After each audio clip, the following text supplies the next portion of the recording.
Welcome into MLSsoccer.com's Playoff Central, presented by Samsung Galaxy. With Corey Gibbs and Simon Borg, I'm Jason Seguini. Guys, Sporting Kansas City will be hosting MLS Cup. We now know that. They got the 2-1 victory at home against the Houston Dynamo. And we saw a game, that was not the game anyone predicted. We kind of all thought it would be tight. We thought it would be, it was tight score-wise. But the game opened up, and it opened up pretty quickly. And that helps when you have early goals, Jason. Third minute, Oscar Bonya Garcia with the shock lead. Houston on the road. You figure you spot a Dom Kinnear team a goal that early, but then 10 minutes later, the ball falls to CJ Sapong, who puts it home. That equalizer then put things level, and then this magic from Feilhaber and Dom Dwyer. That goal was enough. KC held on to that goal, defended very well. Houston, not enough weapons up top to really threaten Kansas City. And I feel bad for Houston because they started off the game bright. They were up a goal, and they gifted Kansas City that goal. Even after their goal after 2-3 minutes, they were out there playing football, doing what they wanted to do. Yep. And then, unfortunately, Bobby Boswell, and even before that, Giles Barnes easily should have cleared that ball out. That's where it all started. And then Boswell gifted them the goal, and then all things changed from there, and it was all Kansas City. Yeah, you look at the way that this game worked itself out. Boniek Garcia getting the first goal and getting it early, and maybe that was the cause of it. Things opened up. We saw a back-and-forth affair. It wasn't that tight fouling all through the midfield and breaking up plays that we've seen really from both of these teams throughout the playoffs. This was a game where the people who shined were Graham Zusi and Benny Feilhaber, the guys who were playmaking in the midfield. They looked good, and they were creating opportunities. Well, it's clear to say why they shined. Listen, Houston came out in terms of having injuries, and they had to change their style of play. They went with a 4-4-1-1, and this is why it's so important to have a Ricardo Clark in that center of the field.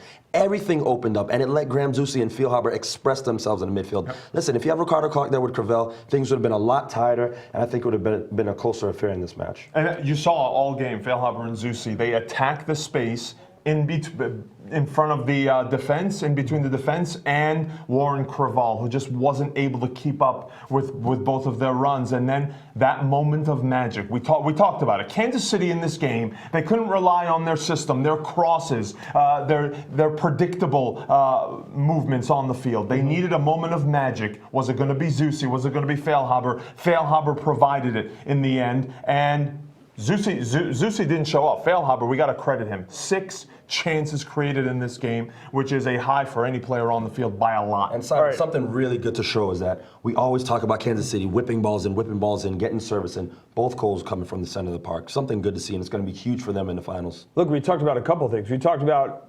who's going to finish for Kansas City. Yeah. Who are the guys who are going to put the ball into the net without Claudio Bieler in there? Simon, I know we're going to give a moment of silence for Simon's love affair with Claudio Bieler, because it is now over. Dom Dwyer with a classy finish on that ball. He missed one as well, but a classy finish on the ball from Feilhaber. CJ Sapong scoring the goal. He missed one as well, but scoring the goal when he needed it. Those guys came through for Kansas City. But they also had 2 really bad misses, both Sapong and Dwyer earlier. But yeah, you got to give credit to Dwyer. That was a classy first touch, a classy cutback, and then a cool finish by him. So, yeah, and Bieler didn't end up coming in until 2 minutes left in the game. All right, Katie Witham is out in Kansas City. She spoke with Dom Dwyer after the match. Dom, you guys are the Eastern Conference champion. What's going through your mind right now? We got another game in 2 weeks, so that's what we're thinking about right now. Obviously we'll enjoy tonight. It's happy, but we're just looking forward to 2 weeks' time, focusing on that. Not seem like the cold bothered you guys at all. You came up with the winning goal in the 63rd minute. It couldn't have been any prettier. Walk me how that one played out. I can't even remember, to be honest. Benny was dribbling through. I think he chipped a little ball over, and I just finished it off. We've had chances, close calls all night, and we're very happy we've got the job done. How does it feel to finally come out on top in the playoffs against this Houston Dynamo team? Amazing. It's our rivalry. They're a great team, and credit to them. They had a fantastic season. But we're absolutely buzzing right now. We're looking forward to 2 weeks. Congrats. Enjoy it. Thank you. There you have Benny Feilhaber's mustache making a brief appearance in that interview. Guys, Simon, you mentioned it a little bit before that. As good as Feilhaber was, You said you didn't think Zusi showed up in this game, which I'm curious about because I actually thought Graham Zusi was active. He was all over the field, and I thought he did play a big part in this game, despite the fact that maybe he didn't show up on the scoreboard. No, he was active, but I don't know that he did anything in the end, in the final third, of any importance. So when I measure Graham Zusi and how important he is to this team, I want to see something in the final third. That wasn't the best moment by Zusi or Feilhaber in that spot. So look, I set the bar high for Zusi. I'll admit it. And look, I think that he might have an injury issue that he's playing through. Because we saw him, pull up limp a little bit at times, and then even in the post-game celebration, he's a little subdued. You saw him on the sideline, and also having a little limp to him. So I think if he's gutting through an injury, I think that performance was magnificent, but we don't know the extent of it. Yeah, I mean, I kind of disagree with you, Simon. I think he wasn't clinical in front of goal, let's be honest. No shots on target, no goals came from, no assists. But I think in terms of what he created, what he was able to do in front of that back line and make the defenders second-guess themselves. As a defender, that's the worst thing when you have somebody so creative doing certain things in front of you. And he was that way. And he provided play for his forwards, and that was his job tonight. There were 3 or 4 times where he did try to make something happen. Yeah. He dribbled by a few guys and caused the defensive breakdowns for Houston. But look, I think there's more to come out of Zusi. All right, we're going to see him playing in MLS Cup, of course, with Sporting Kansas City. Let's go out to Sporting Park, where Katie Witham had Graham Zusi just moments after the game. Graham, Houston got on the board early in this game, the 3rd minute, but you guys did not get rattled and you controlled this game. What was the key in handling that and coming back later on there in the 13th? I think it was just that, not reacting poorly to their early goal. We had a great response from CJ, and then, like you said, I think we controlled really the majority of the game. So hats off to the guys. Great game. You are one of the longest tenured Sporting Kansas City players here. How does it feel to bring MLS Cup back home here to Kansas City? It feels fantastic. I mean, these fans certainly deserve it, and we're looking to give them a show in a couple weeks. Graham, appreciate the time. Congrats. All right, guys. When you look at on the other side of things, the Houston Dynamo, Dominic Kinnear was playing with maybe a 50-card deck here. He didn't have all of his aces to put out on the field. The injuries, Will Bruin, Ricardo Clark, probably the biggest one in this particular game, and of course they've been without Jermaine Taylor. You go into this game starting Cam Weaver up top. He's a name that Houston fans know. He's played some games, but he's not the guy you want in the most important game of the season as your target forward. Yeah, and I think, listen, it wasn't the best performance from this Houston team, and it came at the wrong time. A lot of things, certain things went wrong. First of all, we always speak about the Ricardo Clark injury, but Weaver up top, why not go with Cummings? Have a little bit more speed, a bit more dynamic ability, and to get behind that KC defense. I think that was a big thing that Houston really lacked, and it was just offensive creativity. We didn't see enough production from Giles Barnes. We didn't see any productivity from Weaver, and definitely not the big man Brad Davis. I think Cam Weaver played within himself. I think he held up a few balls. He won every header. He beat Matt Beasler on most every header in the attack. And, he created two or three chances in the box. So he created issues. And I was surprised when they took him off with about, 10, 15 minutes to go, where you needed that guy in the box who's going to challenge for headers. They took him out. I think where I would agree with you is you take Barnes out, you put Cummings in, and you let Cummings and Weaver play off each other. That one, look, I think Dominic Kinnear, for all the credit you give him for taking this team to this point, I think you can second guess him on a few of the substitutions. And I'll start out by Barnes lasting a full 90 minutes when he was clearly the least involved Houston Dynamo player on that field today. I think when you look at what he was able to do the entire season, though, that was your guy, for me, if you're Houston, who was going to have that moment of magic. I mean, yes, you want to get Omar Cummings out there, but when you look at the substitutions for Dominic Kinnear, he brought in Omar Cummings, which is fine. He took out Driver. Jason Driver to do that. Jason Johnson and Servando Carrasco were his other substitutions this game. He did not have a lot of tools at his disposal to try and change this game once they were down. And that's just unfortunate when you go into playing such a big game and you're that banged up. Yeah, but it's taking out the right people. Right. I mean, we spoke about that, Simon, and you spoke about it properly. I mean, Driver was their most effective player. Right. Leave him in on the left side. He didn't do much in the start of the second half, but if he produced as much as he did in the first half, you you got to leave him in that game. For me, Weaver didn't produce enough. I know you're saying he flicked on balls, but Kansas City knew that was going to... Weaver had he had a hand in that Boniek Garcia goal. He's the one that kept that play alive. But we're talking about a 90-minute game. Sure. So at some point, they understand his style of play. So you have to pull him out of the game. It's easy for Kansas City to defend. So put Cummings, who's going to be a little bit more dynamic. Take Weaver off, who had okay, listen, he had the miss. But outside of that clear miss in the first half, he just didn't show enough productivity to keep him in the game that long. I have no issues with Servando Carrasco coming in for Warren Creavalle, getting some fresh legs in there because you're defending with fewer guys. You need some fresh legs to chase. Sure. But I would not have taken Driver out of the game. I think he gave you good width.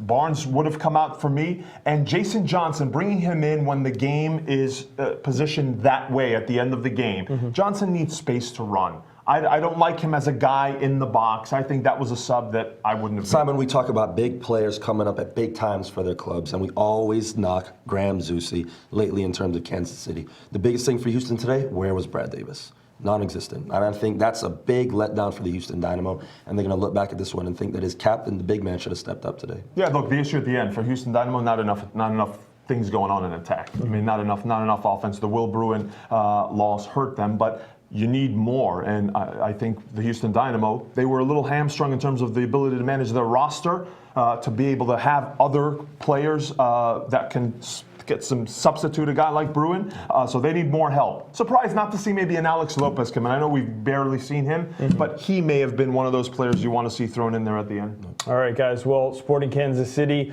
moves on. The Houston Dynamo are sent packing. Sporting's coach, Peter Vermes, caught up with Katie Witham after the match. Congratulations, Eastern Conference champion, headed to MLS Cup. Walk me through how this game played out from your advantage. Well, I think the difference for us in this game, I mean, obviously if you watch it, you know what happened, but for us the difference is that 3 years ago, we weren't ready for this yet. Houston's a very experienced team, and I think we've gained a lot of experience over the last 3 years. We didn't lose our mind when they scored the first goal. We were calm. We got ourselves back in the game, got even at halftime, and then we knew that it was game on because they couldn't sit back. So it was all about us making sure we defended well and get that second goal, and I thought our guys did a great job. You did that, and you are bringing MLS Cup 2013 right here to Kansas City. How does it feel? Yeah, I'm extremely happy for our fans, our ownership group, our players. They've worked so hard to get back to this point, and they keep the belief. So that from that perspective, it's fantastic. Peter, congratulations. Appreciate the time. Thank you. That was a great observation there, I thought, by Peter Vermes, saying 3 years ago we weren't ready. What you saw from them today was in that second half, when the game is on the line, I thought they were going to panic. I thought at some point they would get tense and lock up. You didn't see it. And you know what you saw, though? You saw them play very cynical soccer. They stood back. They weren't attacking with all those numbers and that frenetic pace that we usually see out of them at home. So they showed their experience in this game to manage that second half the way they did. So, and Simon, we spoke about it before the game. The biggest thing was, are they going to choke? Are they going to think about what happened in the past those 2 years ago? And simple as, that's behind them. They even said it. We're more experienced. We're ready. We took advantage of the opportunity. We know what we had to do against a Houston side that was not as strong as they were in the past, and it proved today. And I don't really think they ever felt like they were going to choke. You might have felt like at certain times they were going to lock up, but they had full control over this match after that goal was conceded. Look, I think we got to give credit to Peter Vermes.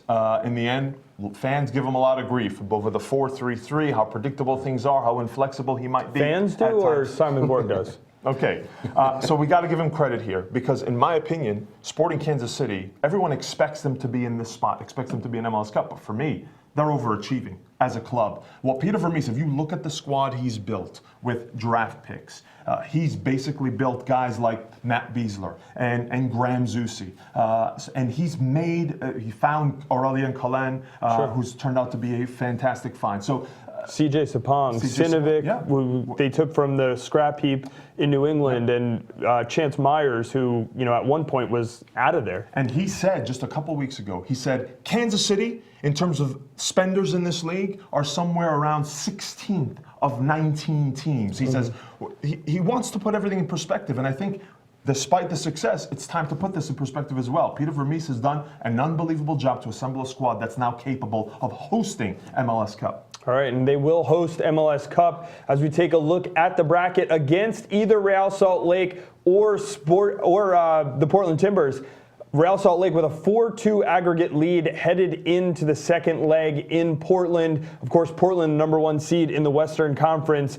Guys, if you're Peter Vermes and Sporting Kansas City, which team would you rather see in MLS Cup? I think they'd rather want to see a Real Salt Lake side. Agreed. That's 1,000,000%. I think Portland right now is so confident they're going to be playing away from home. But when they play away from home like they do, when they play away from home like they do when they're at home, they come out with the same style of play. They have so many attacking forces that I think that they would rather see a Real Salt Lake side than they won when they went to Sporting Park earlier this year. They won that match. In my book, that was the most exciting game in MLS this year. I think it was 3-2 was the final score there.